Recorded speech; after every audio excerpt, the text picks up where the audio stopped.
Kalau kita lihat saat ini memang industri turun lumayan nih, bahkan benar ya dari data Juli yaitu bahkan saat ini AUM bahkan lebih rendah dari akhir 2018, berarti 2 tahun bisa bilang AUM reksadana tidak terjadi kenaikan lumayan karena memang sampai saat ini reksadana saham adalah yang paling besar walaupun udah mulai hampir sama dengan reksadana pasar uang, tapi kalau kita lihat reksadana saham menjadi penentu ya terutama untuk pertumbuhan reksadana industri reksadana ke depan.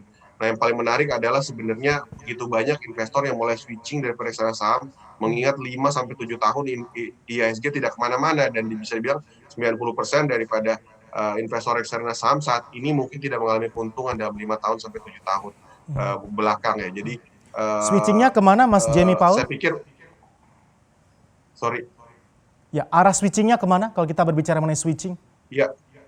Saat ini memang lebih banyak yang mulai pindah ke pasar uang dan pendapatan tetap, walaupun pasar uang banyak memiliki ini baru ya, investor baru, di mana kita tahu tren daripada penurunan deposito membuat mulai begitu banyak terjadi perpindahan kepada reksadana pasar uang, ditambah juga dengan banyaknya investasi ilegal yang ditindak oleh OJK maupun guaranteed return di beberapa perusahaan asuransi dan juga manajemen investasi membuat investor mulai kapok untuk mencari high yield tapi dengan risiko besar, sehingga reksadana pasar uang juga menjadi yang cukup paling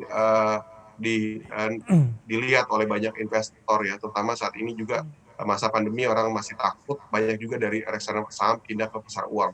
Tetapi kalau kita lihat ada peluang juga di pendapatan tetap atau obligasi yang masih cukup tumbuh ya secara month to date dan year on year. Jadi kita masih cukup optimis juga walaupun reksadana saham saat ini masih sedikit takut ya, banyak yang masih takut untuk masuk, tetapi kenaikan di reksadana pasar uang dan obligasi juga mulai naik ya. Saat ini memang kontribusi terbesar daripada penurunan AUM itu lebih kepada harga daripada reksadana saham yang rata-rata turun 20-30% year to date ya. Jadi ini yang membuat kenapa AUM kita cukup turun ya dalam tahun 2020 ini. Baik, optimisme yang sama apakah juga ada dan dipertahankan untuk Sukor Invest sendiri, Pak? Seperti apa ini kinerja dari aset under management, termasuk ini kontrak pengelolaan dana di Sukor Invest Asset Management sendiri, Mas Jamie? Ya, yang segat kita masih cukup kuat ya, masih tumbuh 2020, bahkan bulan Juli sampai saat ini kita terus cetak all time high untuk aset under management. Memang masih banyak didukung oleh pertumbuhan di pasar uang, reksadana pasar uang kita, dan pendapatan tetap mulai menggeliat juga.